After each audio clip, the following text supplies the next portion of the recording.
कहानी की शुरुआत होती है बास्केटबॉल मैच से, जहां पर मार्को नाम का एक असिस्टेंट कोच होता है। उनकी टीम बहुत अच्छा परफॉर्म नहीं कर रही होती, इसीलिए वो कोच से कहता है कि हमें अटैक करना चाहिए। पर जो मेन कोच होता है वो अपनी टीम को सलाह देता है कि अभी भी हमें डिफेंस करना चाहिए, जिस वजह से मार्को को गुस्सा आता है और वो मेन सीनियर कोच को धक्का दे देता है। इसके लिए सब उसे क्रिटिसाइज करते हैं। मार्को एक एग्रेसिव इंसान है, उसके अंदर मैनर्स नहीं है। मार्को गुस्से से वहां से चला जाता है क्योंकि उसे पता है कि अब उसकी जॉब जा चुकी है। दरअसल मार्को की जिंदगी में कुछ भी अच्छा नहीं चल रहा। उसने अपनी पत्नी को भी छोड़ दिया है, इसीलिए वो एक बार में जाकर शराब पीता है, जिसके बाद वो बहुत ही रैश ड्राइविंग करता है। पुलिस कार उसका पीछा करती है, उसे रुकने के लिए कहती है, लेकिन मार्को अपनी गाड़ी नहीं रोकता और जब पुलिस की गाड़ी उसके आगे आ जाती है तो वो उनकी गाड़ी को हिट कर देता है, जिस वजह से मार्को को जेल हो जाती है। अगली सुबह उसे जज के सामने पेश किया जाता है। जज मार्को से कहती है कि तुमने जो क्राइम किया है उसके लिए कम से कम तुम्हें 1 साल की सजा होनी चाहिए, पर यह पहली बार था, इसीलिए मैं तुम्हें जेल नहीं भेज रही, बल्कि तुम्हें कम्युनिटी सेंटर जाकर डिसेबल बच्चों को बास्केटबॉल की कोचिंग देनी होगी। ये सुनकर वो हैरान हो जाता है। वो इस सजा को एक्सेप्ट नहीं करना चाहता, पर उसका वकील समझाता है कि ये एक अच्छा ऑफर है। अगर तुमने ये एक्सेप्ट नहीं किया तो तुम्हें जेल जाने से कोई नहीं बचा सकता। और अब मार्को को अगले 3 महीने के लिए कम्युनिटी सेंटर में डिसेबल बच्चों को बास्केटबॉल सिखाना होगा। इसके बाद वो अपनी मॉम के घर जाता है, जहां पर वो पिछले कई वक्त से रह रहा है। उसकी मॉम कहती है कि तुम्हारी पत्नी तुम्हारा कब से इंतजार कर रही है, वो तुम्हें बार बार कॉल भी करती है, तुम मुझसे मिलने क्यों नहीं जाते। मार्को कहता है कि जल्दी सब ठीक हो जाएगा। और अब अगले दिन वो कम्युनिटी सेंटर जाता है, जहां पर उसकी मुलाकात जूलियो से होती है, जो कि कम्युनिटी सेंटर का मैनेजर है। मार्को उसे बेवकूफ़ बनाना चाहता। वो कहता है कि मैं हफ्ते में सिर्फ एक ही दिन आऊँगा, वो भी 2 घंटों के लिए। जूलियो उसकी चालाकी समझ जाता है और जज को कॉल करता है। जज मार्को से कहती है कि अगर तुमने अपने काम को अच्छे से नहीं किया तो तुम्हें जेल जाना पड़ेगा। इसके बाद जूलियो मार्को को बताता है कि इन बच्चों में जज का एक नेफ्यू भी है, तुम्हें अपने काम को अच्छे से करना होगा। 1 हफ्ते के बाद हमारा बास्केटबॉल का मैच है, तुम्हें बच्चों को तैयार करना होगा। और अब मार्को उन सभी प्लेयर से मिलता है, जिनमें से एक कोई ठीक ठाक बास्केटबॉल खेलना आता है, बाकी सभी लोग आपस में बिना मतलब के लड़ते रहते हैं। मार्को जब उन्हें समझाने की कोशिश करता है तो सब मार्को का मजाक उड़ाते हैं। इस बात से फ्रस्ट्रेट होकर वो जूलियो के पास जाता है और कहता है कि मैं इन्हें नहीं सिखा सकता, ये तो एक टीम भी नहीं है। जूलियो कहता है कि हमारे पास कोई रास्ता नहीं है, 1 हफ्ते बाद हमारा मैच है और तुम्हें किसी भी तरह से इन सबको ट्रेन करना होगा। मार्को निराश होकर वहां से अपने घर चला जाता है। अगले दिन एक बार फिर से वो कम्युनिटी सेंटर आता है और सब प्लेयर से कहता है कि आज तुम्हें मुझे फॉलो करना होगा। सबसे पहले हम जॉगिंग करेंगे, मैं सबसे आगे जॉग करूंगा और तुम सबको मुझे फॉलो करना होगा। मार्को इसके बाद जॉग करना शुरू करता है, सब उसके पीछे पीछे होते हैं, लेकिन जैसे ही गेट आता है सारे स्टूडेंट्स बाहर निकल जाते हैं। मार्को के पीछे सिर्फ एक ही रह जाता है। मार्को समझ चुका है कि इन्हें सिखाना नामुमकिन है।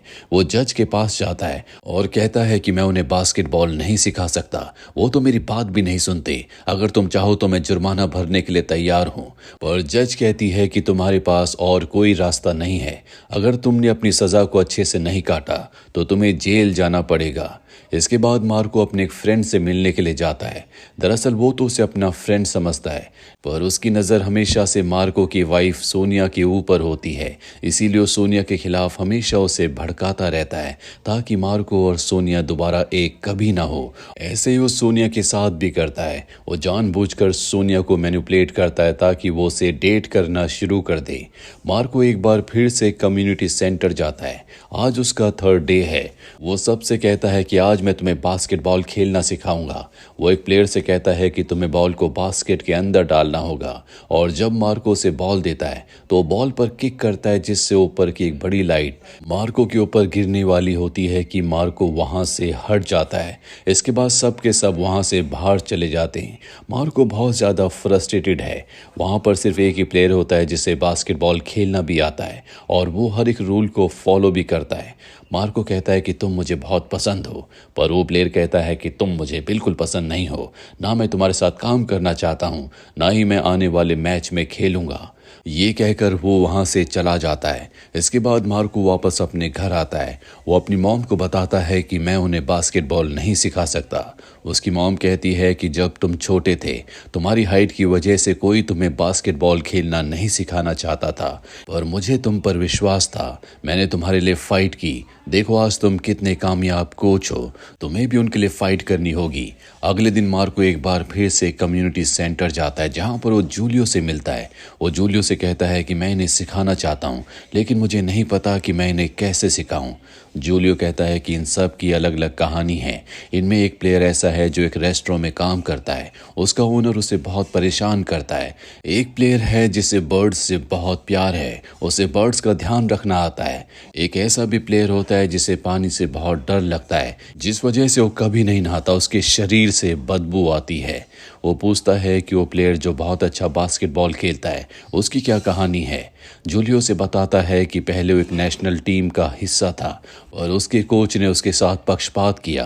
वो नेशनल टीम से आगे नहीं बढ़ पाया, उसके दिमाग पर गहरा असर पड़ा। उसका एक दिन एक्सीडेंट हो गया, जिस वजह से उसे कई सालों तक कोमा में रहना पड़ा। साथ ही वो किसी भी कोच पर विश्वास नहीं करता। उसे लगता है कि हर एक कोच उसे धोखा देगा।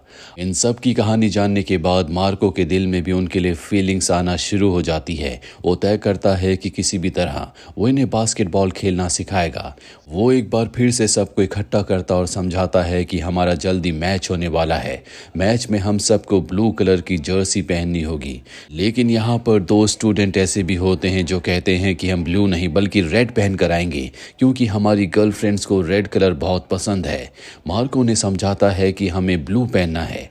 और अब अगले दिन जब मैच होता है तो यहाँ पर कुछ लोग ब्लू पहन कर आते हैं और कुछ लोग रेड। फिलहाल अब मैच शुरू हो जाता है। मार्को की टीम बहुत बुरी तरह से हार जाती है। मार्को बहुत परेशान है, इसीलिए वो एक बार में जाता है, जहाँ पर उसका वही फ्रेंड उसे मिलता है जो बार बार उसकी वाइफ सोनिया के लिए उसे मैनिपुलेट करता है ताकि वो सोनिया को छोड़ दे। मार्को को यहाँ पर देखकर वो घबरा जाता है, क्योंकि उसने मार्को की वाइफ सोनिया को यहाँ पर झूठ बोलकर बुलाया था कि मार्को भी यहाँ पर आने वाला है, और सच में मार्को यहाँ पर आ गया। इसीलिए वहाँ से चला जाता है। कुछ ही देर बाद सोनिया भी यहाँ पर आ जाती है, जो मार्को को बताती है कि मुझे पता है कि तुम्हें तुम्हारी जॉब से निकाल दिया गया है। तुम्हें अपने गुस्से पर कंट्रोल करना चाहिए। तुम्हें जो सज़ा मिली है तुम्हें उसका फ़ायदा उठाना चाहिए। तुम्हें उन बच्चों को अच्छे से ट्रेन करना चाहिए। सोनिया उससे ये भी पूछती है कि तुमने मुझे क्यों छोड़ा, तुम मेरे फ़ोन को क्यों रिसीव नहीं करते। और अब मार्को अपने दिल की सारी बातें उसे बता देता है। वो कहता है कि तुम बहुत कामयाब हो, मैं नहीं चाहता कि तुम एक दिन मुझे छोड़ो, इसीलिए मैंने पहले तुम्हें छोड़ दिया। सोनिया कहती है कि मैं हमेशा तुम्हारे साथ हूँ। जो काम इस वक्त तुम कर रहे हो उसमें भी मैं तुम्हारा साथ दूंगी। मैं तुम्हें कभी छोड़कर नहीं जाऊंगी। पर मार्को से कोई रिस्पॉन्ड नहीं करता, जिससे सोनिया को लगता है कि मार्को अब उससे प्यार नहीं करता। इसीलिए सोनिया वहाँ से चली जाती है। अगले दिन मार्को एक बार फिर से सबको बास्केटबॉल सिखाने के लिए जाता है, और अब वो हर एक स्टूडेंट से उन्हीं की तरह उनकी परेशानियों को समझते हुए बात करता है। वो उन्हें ट्रेन करना शुरू करता है। बास्केटबॉल की हर एक टेक्निक उन्हें सिखाता है। साथ ही ये भी समझाता है कि बास्केटबॉल में एक टीम वर्क होता है, हमें एक दूसरे का साथ देना होता है, तभी हम गेम जीत सकते हैं। यहाँ पर वो प्लेयर जिसे पानी से डर लगता है, वो उसके पानी के डर को भी निकालना चाहता है। इसीलिए वो उसे वॉशरूम के अंदर ले जाता है और कहता है कि वहाँ ड्रेन पाइप के अंदर एक चूहा फंसा हुआ है, तुम्हें उसकी जान बचानी होगी। इस प्लेयर को जानवरों से बहुत प्यार होता है। वो उसे बचाने के लिए शावर के नीचे झुककर ड्रेन पाइप के अंदर चूहे को ढूंढना शुरू कर देता है, और ठीक उसी वक्त मार्को शावर को ऑन कर देता है, जिससे उसके ऊपर पानी गिरता है। और अब उसके पानी का डर भी उसके दिल से निकल चुका है। और अब अगले दिन जूलियो से बताता है कि हमारी टीम में एक और प्लेयर आ रही है, जो कि एक लड़की है। उसके अंदर बहुत ज़्यादा गुस्सा है, तुम्हें उसे भी ट्रेन करना होगा। मार्को उसे भी ट्रेन करता है। इनका अगला मैच होता है जहां पर ये सब के सब टीम वर्क दिखाते हैं, लेकिन वो नई प्लेयर जिसके अंदर गुस्सा है वो दूसरी टीम के एक प्लेयर के ऊपर हमला कर देती है, जिस वजह से ये मैच हार जाते हैं। इसके बाद जब ये सब बस से वापस आ रहे होते हैं तो बस ड्राइवर इन सब को शोर मचाने से रोकता है, पर उसकी बात कोई नहीं सुनता। इसीलिए वो बस रोककर सब पर चिल्लाना शुरू कर देता है। मार्को उसे समझाता है कि ये बहुत मासूम है, तुम्हें इन पर चिल्लाना नहीं चाहिए। दरअसल मार्को अब उन सब से प्यार करता है, लेकिन तभी बस ड्राइवर पर वो फीमेल प्लेयर हमला कर देती है, जिस वजह से ड्राइवर सबको यहाँ पर छोड़कर चला जाता है। मार्को को समझ नहीं आता कि अब वो दूसरे मैचेस खेलने कैसे पहुंचेंगे, और यहाँ पर उसकी वाइफ सोनिया उसका साथ देती है। वो इनके लिए एक बस रेंट पर लेती है उसी जगह से जहाँ पर वो जॉब करती है। सोनिया से मिलकर यहाँ पर जितने भी प्लेयर्स होते हैं वो सब के सब बहुत खुश हो जाते हैं, क्योंकि उसका नेचर बहुत ज़्यादा फ्रेंडली होता है। साथ ही अब मार्को ने सबको बास्केटबॉल खेलना सिखा दिया है, इसीलिए ये अगला मैच जीत जाते हैं। साथ ही वो प्लेयर जो किसी कोच पर विश्वास नहीं करता था, अब उसे मार्को पर विश्वास है। ये सब प्लेयर्स मार्को की बहुत इज्जत करते हैं और एक एक करके मैचेस जीतते हुए फाइनल तक पहुंच जाते हैं, जिससे सब बहुत खुश होते हैं। लेकिन जूलियो मार्को को बताता है कि फाइनल एक आइलैंड पर है, मेरे पास इतने फंड्स नहीं है कि मैं इन सब को वहाँ पर ले जा सकूं। इससे मार्को बहुत ज़्यादा डिसअपॉइंट हो जाता है। वो कहता है कि हम मैच जीतेंगे। जूलियो कहता है मैं भी जानता हूँ, पर मेरे पास पैसे नहीं है। मार्को इस बारे में अपनी वाइफ सोनिया से डिस्कस करता है, जो पहले एक एक्ट्रेस भी थी। ये दोनों पुलिस के कपड़े लेकर उस रेस्टोरेंट में जाते हैं जहाँ पर मार्को का स्टूडेंट काम करता है, जो उसके स्टूडेंट को बहुत ज़्यादा परेशान करता है। मार्को उस रेस्टोरेंट के ओनर से कहता है कि तुमने अपने एम्प्लॉय के ऊपर बहुत अत्याचार किए, जो कि पूरी तरह से नॉर्मल भी नहीं है, इसीलिए अब तुम्हें जेल जाना होगा। वो मार्को से माफ़ी मांगता है। मार्को कहता है कि तुम्हें इसकी कीमत चुकानी होगी, और इसके बदले वो रेस्टोरेंट का ओनर पूरी टीम को स्पॉन्सर करने के लिए तैयार हो जाता है। जल्दी ये सब के सब आइलैंड पर पहुंच जाते हैं। वहां पहुंचकर ये सब के सब बहुत खुश हैं। जब ये होटल में चेक इन करते हैं तो सभी स्टूडेंट्स को पता चलता है कि मार्को के दिल में बचपन से लिफ्ट को लेकर डर है, और अब सभी उसके स्टूडेंट्स, उसके प्लेयर्स उसे लिफ्ट के अंदर जाते हैं। ओवरवेट होने की वजह से लिफ्ट आगे नहीं बढ़ती, जिस वजह से सब के सब लिफ्ट में कूदना शुरू कर देते हैं। मार्को भी ऐसा ही करता है, जिस वजह से लिफ्ट नीचे आ जाती है। मार्को को बहुत मज़ा आता है, उसके दिल से डर निकल चुका है। और अब वो दिन आता है जिसका इन सब को इंतज़ार था। आज इनका फाइनल मैच है। दूसरी टीम बहुत ज़्यादा स्ट्रांग होती है, क्योंकि उनमें सबकी हाइट बहुत अच्छी है, और मार्को को अपने प्लेयर्स के ऊपर विश्वास है। जल्दी मैच शुरू हो जाता है। मैच के फर्स्ट हाफ में दूसरी टीम मार्को की टीम के ऊपर पूरी तरह से भारी पड़ती है, और दूसरे हाफ में मार्को अपनी टीम को अटैकिंग खेलने के लिए कहता है, और अब उसकी टीम उसकी सभी टेक्निक्स को यूज़ करती है। वो बहुत अच्छा परफॉर्म करती है। दोनों टीम्स का स्कोर टाई हो जाता है, और अब जो भी टीम बास्केट में बॉल डालेगी वो टीम मैच जीत जाएगी। मार्को की टीम के पास 20 सेकंड्स होते हैं। 20 सेकंड्स में उन्हें बास्केट में बॉल को डालना होगा, लेकिन मार्को का एक प्लेयर बहुत ही खास अंदाज में उल्टा होकर बॉल डालता है, लेकिन बॉल बास्केट के अंदर नहीं जाती, जिस वजह से दूसरी टीम जीत जाती है। पर मार्को देखता है कि उसकी टीम के प्लेयर्स बहुत ज़्यादा खुश हैं, क्योंकि उनकी सेकंड पोजीशन आई है। साथ ही यहाँ पर जितने भी लोग होते हैं वो सब के सब मार्को की टीम के लिए चीयर कर रहे होते हैं।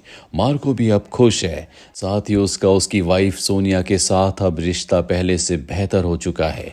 वो सोनिया के साथ दोबारा से रहना चाहता है, उसके साथ अपनी फैमिली बढ़ाना चाहता है। यहाँ पर मार्को को अब 3 महीने हो चुके हैं, यानी कि उसकी सज़ा खत्म हो चुकी है। लेकिन इन 3 महीनों में उसने सभी स्टूडेंट्स की ज़िंदगी बदल दी, और इन सभी स्टूडेंट्स ने उसे बहुत कुछ सिखाया। उसकी ज़िंदगी में बहुत बड़ा बदलाव आया। वो समझ पाया कि एक अच्छा इंसान कैसे बना जाता है। मार्को अगले दिन एक बार फिर से कम्युनिटी सेंटर जाता है। उसका आज आखिरी दिन है। वो जूलियो से कहता है कि मैं सबको अलविदा नहीं कह सकता, इसीलिए वो सबसे बिना मिले वहाँ से जा रहा होता है। लेकिन जब उसकी टीम को ये बात पता चलती है तो सब उसके पास आते हैं और कहते हैं कि हमें तुम पर गर्व है, तुमने हमें बहुत अच्छा बास्केटबॉल सिखाया, जिसके लिए हमेशा हम थैंकफुल रहेंगे। मार्को भी इनसे बहुत प्यार करता है, लेकिन अब वो अपनी प्रोफेशनल दुनिया में जाने के लिए एक बार फिर से तैयार है। इसी के साथ ही फिल्म ये कहानी यहीं पर ख़त्म हो जाती है। उम्मीद करते हैं कि ये कहानी आपको पसंद आई होगी।